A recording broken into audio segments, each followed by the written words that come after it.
ਸਤਿ ਸ਼੍ਰੀ ਅਕਾਲ ਜੀ। ਪ੍ਰੋਗਰਾਮ ਹੱਥੋਂ ਦੀਆਂ ਖਬਰਾਂ ਦੇਖ ਰਹੇ ਸਾਰੇ ਦਰਸ਼ਕਾਂ ਦਾ ਮੈਂ ਰਛਪਾਲ ਸੰਧੂ ਸਵਾਗਤ ਕਰਦਾ ਹਾਂ। ਦਰਸ਼ਕੋ, ਹਰ ਰੋਜ਼ ਦੀ ਤਰ੍ਹਾਂ ਦਿਨ ਭਰ ਦੀ ਹਰ ਜ਼ਰੂਰੀ ਖਬਰ ਤੁਹਾਡੇ ਤੱਕ ਸਾਂਝੀ ਕਰਾਂਗੇ। ਆਓ ਸ਼ੁਰੂਆਤ ਕਰਦੇ ਹਾਂ। ਮੁੱਖ ਮੰਤਰੀ ਭਗਵੰਤ ਮਾਨ ਵੱਲੋਂ ਅੱਜ ਲਾਈਵ ਹੋ ਕੇ ਨੌਜਵਾਨਾਂ ਨੂੰ ਸੁਨੇਹਾ ਦਿੱਤਾ ਗਿਆ ਕਿ ਨੌਕਰੀ ਮੰਗਣ ਵਾਲੇ ਨਹੀਂ ਸਗੋਂ ਨੌਕਰੀਆਂ ਦੇਣ ਵਾਲੇ ਬਣੋ। ਉਹਨਾਂ ਕਿਹਾ ਕਿ ਪੰਜਾਬ ਅੰਦਰ ਹਰ ਮਹੀਨੇ 2 ਵਾਰ ਨੌਜਵਾਨਾਂ ਦੀ ਸਭਾ ਕਰਵਾਈ ਜਾਵੇਗੀ। ਉਹਨਾਂ ਕਿਹਾ ਕਿ ਵਿਦੇਸ਼ਾਂ ਵਿੱਚ ਇੱਕ ਵਰਕ ਕਲਚਰ ਹੈ ਅਤੇ ਸਰਕਾਰ ਵੀ ਨੌਜਵਾਨਾਂ ਦੀ ਸਹਾਇਤਾ ਕਰਦੀ ਹੈ। ਅਸੀਂ ਆਪਣੇ ਨੌਜਵਾਨਾਂ ਦੀ ਸਹਾਇਤਾ ਕਰਾਂਗੇ।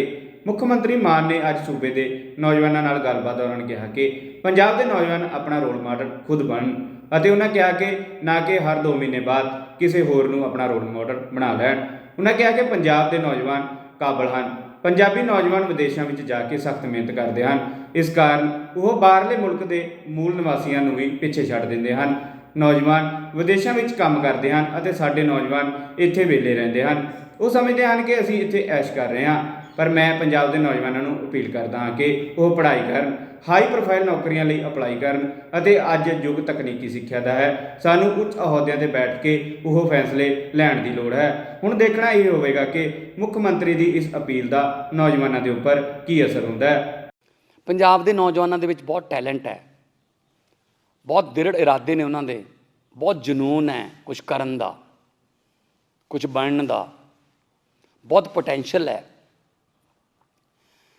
ਪਰ ਕਿਤੇ ਨਾ ਕਿਤੇ ਮੌਕੇ ਮਿਲਣ ਦੇ ਵਿੱਚ ਘਾਟ ਰਹਿ ਜਾਂਦੀ ਹੈ। ਸਾਡੇ ਪੰਜਾਬੀ ਅੱਜ ਤੋਂ 20 ਸਾਲ 25 ਸਾਲ 30 ਸਾਲ ਪਹਿਲਾਂ ਜਦੋਂ Germany, Holland, Belgium, France, Italy ਇਹਨਾਂ ਮੁਲਕਾਂ 'ਚ ਗਏ, ਕੈਨੇਡਾ, ਅਮਰੀਕਾ 'ਚ ਗਏ ਤਾਂ ਉਹਨਾਂ ਦੇ ਜੇਬ ਦੇ ਵਿੱਚ ਇੰਡੀਆ ਦੇ 10-10 ਰੁਪਈਏ ਦੇ ਨੋਟ ਸੀਗੇ। ਉਹ 10 ਰੁਪਈਏ ਜਿਹੜੇ ਉਸ ਵੇਲੇ ਜਦੋਂ ਜਹਾਜ਼ ਦਿੱਲੀ ਦੇ ਏਅਰਪੋਰਟ ਤੋਂ ਟਾਇਰ ਉੱਪਰ ਚੱਕ ਲੈਂਦਾ ਸੀ ਤਾਂ ਉਹ ਜੇਬ 'ਚ ਪਏ ਕਾਗਜ਼ ਬਣ ਜਾਂਦੇ ਸੀ, ਕਿਤੇ ਨਹੀਂ ਚੱਲਦੇ ਸੀ। ਫਿਰ ਵੀ ਉਹਨਾਂ ਨੇ ਜਾ ਕੇ ਉੱਥੇ 20-20 ਘੰਟੇ ਦੀਆਂ ਸ਼ਿਫਟਾਂ ਲਾਈਆਂ, ਬਹੁਤ ਸਖਤ ਮਿਹਨਤ ਕੀਤੀ ਅਤੇ ਅੱਜ ਉਹਨਾਂ ਕੋਲ ਗੋਰਿਆਂ ਤੋਂ ਵੱਡੀਆਂ ਫੈਕਟਰੀਆਂ, ਬਿਜ਼ਨਸ, ਮਹਿੰਗੀਆਂ ਗੱਡੀਆਂ ਅਤੇ ਬਹੁਤ ਵੱਡਾ ਲਾਈਫ ਸਟਾਈਲ ਹੈ। ਇਹ ਕਿਉਂ ਹੋਇਆ? ਕਿਉਂਕਿ ਉਹਨਾਂ ਕੰਟਰੀਜ਼ ਦੇ ਵਿੱਚ, ਉਹਨਾਂ ਦੇਸ਼ਾਂ ਦੇ ਵਿੱਚ ਵਰਕ ਕਲਚਰ ਹੈ। ਉਹ ਜੇ ਤੁਹਾਨੂੰ ਕੋਈ ਕੰਮ ਕਰਨਾ ਚਾਹੁੰਦੇ ਹੋ ਤੁਸੀਂ ਤਾਂ ਸਰਕਾਰ ਹੈਲਪ ਕਰਦੀ ਹੈ, ਸਰਕਾਰ ਸਹੂਲਤ ਦਿੰਦੀ ਹੈ। ਕੋਈ 2 ਮੁੰਡੇ ਰੈਸਟੋਰੈਂਟ ਖੋਲ੍ਹਣਾ ਚਾਹੁੰਦੇ ਨੇ ਤਾਂ ਸਰਕਾਰ ਕਹਿੰਦੀ ਹੈ ਇਹਨੂੰ ਡਬਲ ਕਰ ਲਾ, ਅਸੀਂ ਤੈਨੂੰ ਲੋਨ ਦਿੰਦੇ ਹਾਂ ਵਿਦਆਊਟ ਇੰਟਰਸਟ, ਵਿਆਜ ਤੋਂ ਬਿਨਾਂ ਲੋਨ ਦਿੰਦੇ ਹਾਂ। ਜਦੋਂ ਤੁਹਾਡਾ ਰੈਸਟੋਰੈਂਟ ਫਾਇਦੇ 'ਚ ਆ ਗਿਆ, ਪ੍ਰੋਫਿਟ 'ਚ ਆ ਗਿਆ ਤਾਂ ਤੁਸੀਂ ਪ੍ਰੋਫਿਟ ਦੇ ਵਿੱਚੋਂ ਲੋਨ ਦੀਆਂ ਕਿਸ਼ਤਾਂ ਮੋੜਨ ਲੱਗ ਜਾਓ। ਇਹਦੇ ਨਾਲ ਉਹ ਕਿੰਨੇ ਬੰਦਿਆਂ ਨੂੰ ਹੋਰ ਕੰਮ ਦਿੰਦੇ ਨੇ। ਸੋ ਉਹ ਜਿਹੜੇ ਨੇ ਮੁਲਕ ਜਿਨ੍ਹਾਂ ਦੇ ਵੀਜ਼ੇ ਲੈਣ ਵਾਸਤੇ ਅਸੀਂ 25-25, 30-30, 40-40 ਲੱਖ ਰੁਪਈਆ ਚੱਕੀ ਫਿਰਦੇ ਹਾਂ, ਅਸਲ 'ਚ ਉਹ ਵਰਕ ਕਲਚਰ ਕਰਕੇ ਅੱਗੇ ਨੇ।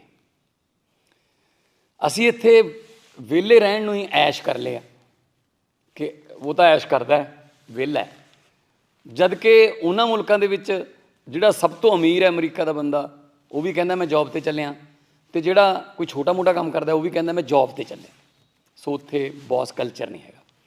ਖੇਤੀਬਾੜੀ ਮੰਤਰੀ ਕੁਲਦੀਪ ਸਿੰਘ ਧਾਲੀਵਾਲ ਵੱਲੋਂ ਬੋਲਦਿਆਂ ਕਿਹਾ ਗਿਆ ਕਿ ਪੰਜਾਬ ਦੀ ਨਵੀਂ ਖੇਤੀ ਨੀਤੀ ਕੋਈ ਮੰਤਰੀ ਜਾਂ ਮੁੱਖ ਮੰਤਰੀ ਨਹੀਂ, ਸਗੋਂ ਪੰਜਾਬ ਦੇ 3 ਕਰੋੜ ਲੋਕ ਖੁਦ ਬਣਾਉਣਗੇ। ਅਸੀਂ ਜਨਤਾ ਤੋਂ ਸੁਝਾਅ ਮੰਗੇ ਹਨ ਅਤੇ ਹਜ਼ਾਰਾਂ ਦੀ ਗਿਣਤੀ ਦੇ ਵਿੱਚ ਸੁਝਾਅ ਸਾਡੇ ਕੋਲ ਪਹੁੰਚੇ ਹਨ। ਉਹਨਾਂ ਬੋਲਦਿਆਂ ਕਿਹਾ ਕਿ ਇਹ ਸਰਕਾਰ ਕਿਸੇ ਇੱਕ ਇਨਸਾਨ ਜਾਂ ਪਾਰਟੀ ਦੀ ਨਹੀਂ, ਸਗੋਂ ਜਨਤਾ ਦੀ ਆਪਣੀ ਪਾਰਟੀ ਹੈ ਅਤੇ ਆਪਣੀ ਸਰਕਾਰ ਹੈ। ਅਸੀਂ ਹਰ ਫੈਸਲਾ ਜਨਤਾ ਦੀ ਰਾਏ ਲੈ ਕੇ ਕਰਦੇ ਹਾਂ। ਦੱਸ ਦਈਏ ਕਿ ਪੰਜਾਬ ਸਰਕਾਰ ਖੇਤੀਬਾੜੀ ਨੂੰ ਇੱਕ ਲਾਹੇਵੰਦ ਧੰਦਾ ਬਣਾਉਣ ਅਤੇ ਪੰਜਾਬ ਅੰਦਰ ਫਸਲੀ ਵਿਭਿੰਨਤਾ ਲਿਆਉਣ ਲਈ ਇੱਕ ਖੇਤੀਬਾੜੀ ਪਾਲਿਸੀ ਲੈ ਕੇ ਆ ਰਹੀ ਹੈ। ਕਾਬਿਲ ਗੌਰ ਕਿ ਪੰਜਾਬ ਸਰਕਾਰ ਦੁਆਰਾ ਪੰਜਾਬ ਦੇ ਕਿਸਾਨਾਂ ਤੋਂ ਇਸ ਖੇਤੀਬਾੜੀ ਪਾਲਿਸੀ ਬਣਾਉਣ ਲਈ ਉਹਨਾਂ ਦੇ ਸੁਝਾਅ ਮੰਗੇ ਗਏ ਨੇ ਅਤੇ ਹੁਣ ਦੇਖਣਾ ਇਹ ਹੋਵੇਗਾ ਕਿ ਸਰਕਾਰ ਇਹਨਾਂ ਕਿਸਾਨਾਂ ਦੇ ਇਹਨਾਂ ਸੁਝਾਵਾਂ ਨੂੰ ਉੱਪਰ ਕਿਸ ਤਰੀਕੇ ਨਾਲ ਕੰਮ ਕਰੇਗੀ। ਵਾਹਿਗੁਰੂ ਜੀ ਕਾ ਖਾਲਸਾ, ਵਾਹਿਗੁਰੂ ਜੀ ਕੀ ਫਤਿਹ। ਮੈਂ ਤੁਹਾਡਾ ਕੁਲਦੀਪ ਸਿੰਘ ਧਾਲੀਵਾਲ, ਖੇਤੀਬਾੜੀ ਮੰਤਰੀ ਪੰਜਾਬ। ਮੈਂ ਤੁਹਾਡੇ ਨਾਲ ਪੰਜਾਬ ਵਿੱਚ ਖੇਤੀਬਾੜੀ ਪਾਲਿਸੀ ਬਣਾਉਣ ਬਾਰੇ ਜੋ ਸਰਦਾਰ ਭਗਵੰਤ ਸਿੰਘ ਮਾਨ ਜੀ ਦੀ ਸਰਕਾਰ ਨੇ ਤੈਅ ਕੀਤਾ, ਅੱਜ ਦੀ ਖੇਤੀ ਨੂੰ ਕਿੱਦਾਂ ਲਾਹੇਵੰਦ ਬਣਾਉਣਾ ਹੈ, ਅੱਜ ਦੀ ਖੇਤੀ ਨੂੰ ਕਿੱਦਾਂ ਦੁਨੀਆ ਦੇ ਹਾਣ ਦੇ ਬਣਾਉਣਾ ਹੈ। ਅੱਜ ਆਪਾਂ ਫਸਲੀ ਚੱਕਰ ਦੇ ਵਿੱਚੋਂ, ਝੋਨੇ ਕਣਕਾਂ ਦੇ ਚੱਕਰ ਵਿੱਚੋਂ ਕਿੱਦਾਂ ਨਿਕਲਣਾ ਹੈ ਔਰ ਆਪਾਂ ਆਪਣੀਆਂ ਸਬਜ਼ੀਆਂ ਦਾ, ਆਪਣੇ ਫਲਾਂ ਦਾ ਮੰਡੀਕਰਨ ਕਿੱਦਾਂ ਕਰਨਾ ਹੈ, ਇਹ ਸਭ ਕੁਛ ਲਈ ਅਸੀਂ ਇੱਕ ਖੇਤੀਬਾੜੀ ਪਾਲਿਸੀ ਜਿਹੜੀ ਬਣਾ ਰਹੇ ਹਾਂ। ਅਸੀਂ 12 ਫਰਵਰੀ ਨੂੰ ਲੁਧਿਆਣਾ ਯੂਨੀਵਰਸਿਟੀ ਦੇ ਵਿੱਚ ਸਰਕਾਰ ਕਿਸਾਨ ਮਿਲਣੀ ਜਿਹੜੀ ਬਹੁਤ ਵੱਡੀ ਹੋਈ, ਜਿਹਦੇ ਵਿੱਚ ਕਰੀਬ 15,000 ਕਿਸਾਨ ਨੇ ਹਿੱਸਾ ਲਿਆ, ਔਰ ਉਸ ਜਿਹੜੀ ਮਿਲਣੀ ਦੇ ਵਿੱਚ 6,000 ਕਿਸਾਨਾਂ ਨੇ ਸਾਨੂੰ ਆਪਣੇ ਲਿਖਤੀ ਸੁਝਾਅ ਜਿਹੜੇ ਉਹ ਦਿੱਤੇ। ਉਹ ਸਭ ਨੂੰ ਬੇਨਤੀ ਕਰ, ਦੁਨੀਆ ਭਰ ਵਿੱਚ ਜਿੱਥੇ ਵੀ ਪੰਜਾਬੀ ਬੈਠੇ, ਜਿੱਥੇ ਵੀ ਖੇਤੀਬਾੜੀ ਦੇ ਕਿੱਤੇ ਨਾਲ ਜੁੜੇ ਲੋਕ ਬੈਠੇ, ਉਹ ਸਾਨੂੰ ਆਪਣੇ ਕੀਮਤੀ ਸੁਝਾਅ ਦੇਣ, ਤਾਂ ਇਸ ਪਾਲਿਸੀ ਨੂੰ ਬਜਾਏ ਅਸੀਂ ਏਸੀ ਕਮਰੇ ਵਿੱਚ ਬੈਠ ਕੇ ਕੁਝ ਵਿਦਵਾਨਾਂ ਕੋਲੋਂ, ਕੁਝ ਉਹਨਾਂ ਲੋਕਾਂ ਕੋਲੋਂ ਬਣਾ ਲਈਏ।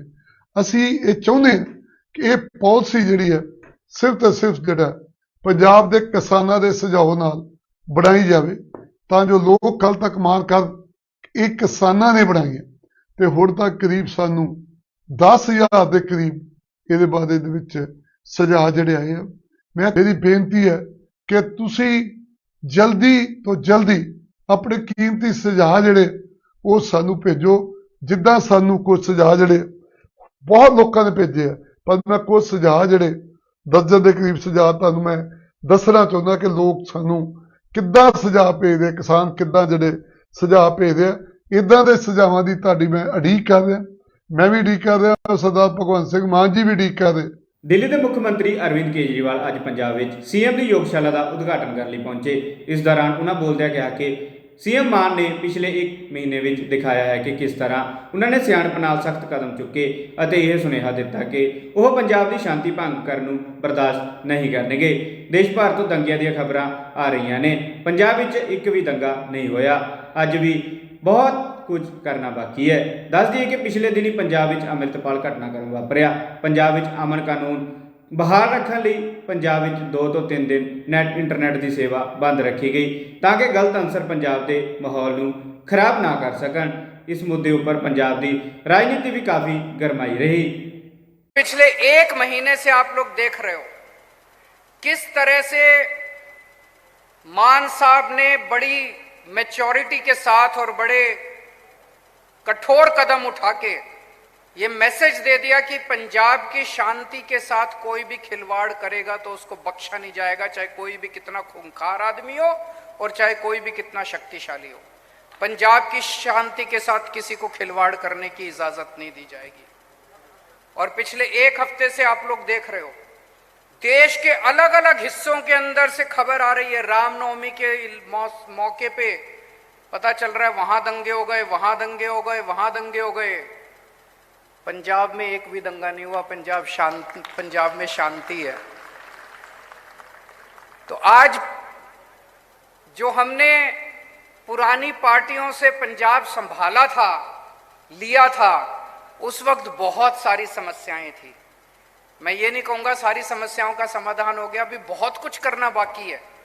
हर क्षेत्र में बहुत कुछ करना बाकी है, लेकिन पिछले 1 साल में लॉ एंड ऑर्डर के ऊपर जितना काम हुआ है वो काफी काम है और आगे और काम करना है। लेकिन अच्छा काम होगा, सही रास्ते पे चल रहे हैं, क्योंकि अब पंजाब के अंदर ईमानदार और अच्छी नीयत की सरकार है। ਪੰਜਾਬ ਦੇ ਮੁੱਖ ਮੰਤਰੀ ਭਗਵੰਤ ਮਾਨ ਅਤੇ ਦਿੱਲੀ ਦੇ ਮੁੱਖ ਮੰਤਰੀ ਅਰਵਿੰਦ ਕੇਜਰੀਵਾਲ ਦੁਆਰਾ ਅੱਜ ਪੰਜਾਬ ਅੰਦਰ ਸੀਐਮ ਦੀ ਯੋਗਸ਼ਾਲਾ ਨਾਂ ਦੀ ਇੱਕ ਨਵੀਂ ਮੁਹਿੰਮ ਸ਼ੁਰੂ ਕੀਤੀ ਗਈ। ਇਸ ਦੌਰਾਨ ਮੁੱਖ ਮੰਤਰੀ ਭਗਵੰਤ ਮਾਨ ਦੁਆਰਾ ਬੋਲਦਿਆਂ ਕਿਹਾ ਗਿਆ ਕਿ ਯੋਗਾ ਤੁਹਾਡੇ ਕੰਮ ਕਰਨ ਦੀ ਸ਼ਕਤੀ ਨੂੰ ਵੀ ਵਧਾਉਂਦਾ ਹੈ। ਉਹਨਾਂ ਕਿਹਾ ਕਿ ਪੰਜਾਬ ਨੂੰ ਸਿਹਤਮੰਦ ਬਣਾ ਕੇ ਹੀ ਪੰਜਾਬ ਨੂੰ ਰੰਗਲਾ ਪੰਜਾਬ ਬਣਾਇਆ ਜਾ ਸਕਦਾ ਹੈ। ਉਹਨਾਂ ਇਹ ਵੀ ਕਿਹਾ ਕਿ ਪੰਜਾਬ 'ਚ UPSC ਦੇ ਪੇਪਰਾਂ ਦੀ ਤਿਆਰੀ ਕਰਵਾਉਣ ਵਾਲੇ ਕੋਚਿੰਗ ਸੈਂਟਰ ਖੋਲ੍ਹੇ ਜਾਣਗੇ। ਅਸੀਂ ਆਪਣੇ ਨੌਜਵਾਨਾਂ ਨੂੰ ਅੱਗੇ ਲੈ ਕੇ ਆਉਣਾ ਹੈ। ਸੋ ਯੋਗਾ ਦਾ ਮਤਲਬ ਇਹ ਆ ਕਿ ਜੇ ਸਵੇਰੇ ਸਵੇਰੇ ਤੁਸੀਂ ਅੱਧਾ ਪੌਣਾ ਘੰਟਾ ਯੋਗਾ ਲਾ ਕੇ ਫਰੈਸ਼ ਮੂਡ ਦੇ ਵਿੱਚ ਜਾਓਗੇ ਆਪਣੇ ਆਫਿਸ 'ਚ, ਫਰੈਸ਼ ਮੂਡ ਦੇ ਵਿੱਚ ਜਾਓਗੇ ਆਪਣੇ ਸਕੂਲ ਕਾਲਜ ਦੇ ਵਿੱਚ, ਤਾਂ ਜਿਹੜੀ ਤੁਹਾਡੀ ਕੰਮ ਕਰਨ ਦੀ ਜਿਹੜੀ ਉਹ ਹੈ ਪੋਟੈਂਸ਼ੀਅਲ ਉਹ ਵਧੂਗੀ। ਕਿਉਂਕਿ ਆਪਾਂ ਨੂੰ ਅਕਸਰ ਕਿਹਾ ਜਾਂਦਾ ਹੈ ਕਿ ਐਕਸਰਸਾਈਜ਼ ਜਿਹੜੀ ਹੈ ਉਹ ਕਰਕੇ ਆਇਓ ਤਾਂ ਆਪਾਂ ਸਾਰਾ ਦਿਨ ਫਰੈਸ਼ ਰਹਿੰਦੇ ਹਾਂ। ਸੋ ਮੈਂ ਇਹ ਯੋਗਸ਼ਾਲਾ ਦੀ ਜਿਹੜੀ ਟੈਕਨੀਕਲ ਗੱਲਾਂ ਨੇ ਉਹ ਤੁਹਾਨੂੰ ਆਉਣ ਵਾਲੇ ਦਿਨਾਂ 'ਚ ਦੱਸ ਦਾਂਗੇ।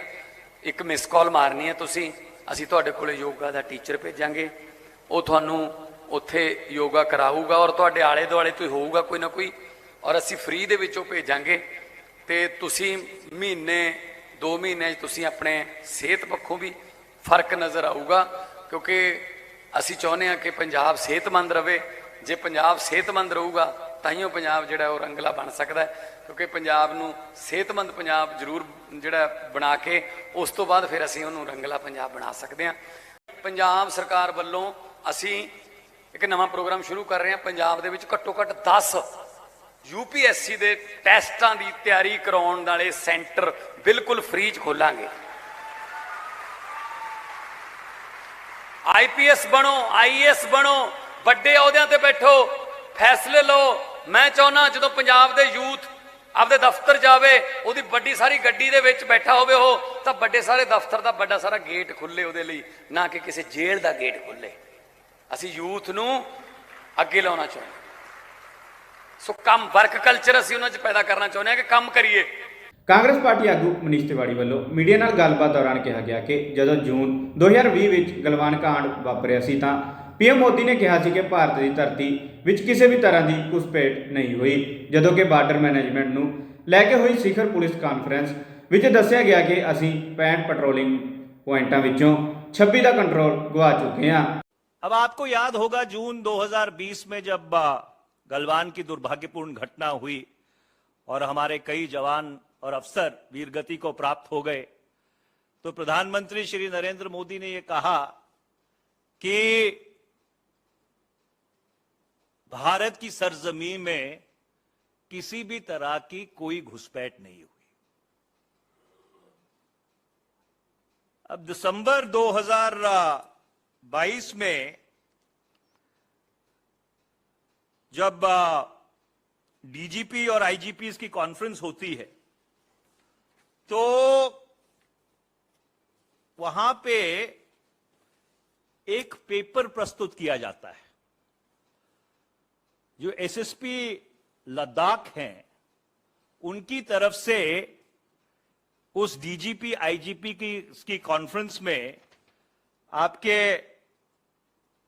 बॉर्डर मैनेजमेंट को लेकर security issues pertaining to unfenced border, उस पेपर का नाम है, वो प्रस्तुत किया जाता है। और मैं उसका एक पैरा सिर्फ आपको पढ़ के सुनाना चाहता हूं, क्योंकि ये अधिकृत तौर से जो उस इलाके की SSP हैं, ये उनकी तरफ से औपचारिक तौर पर जो शीर्ष स्तर की पुलिस की कॉन्फ्रेंस है उसमें ये पेपर रखा गया। उसमें ये लिखा गया है कि presently there are 65 patrolling points starting from Karakoram pass to Chumar which are to be patrolled regularly by the Indian security forces. Out of these 65 patrolling points, our presence is lost in 26 patrolling points, that is patrolling points number 5 to 17, 24 to 32, 37, 51, 52 and 62 due to restrictive or no patrolling by the Indian security forces. Later on, China forces us to accept the fact that as such areas have not seen the presence of the ISF or civilians since long. The Chinese were present in these areas. This leads to a shift in the border under control of the Indian security forces towards the Indian side, and a buffer zone is created in all such pockets, which ultimately leads to a loss of control over these areas by India. This tactic of PLA to grab land inch by inch is known as salami slicing.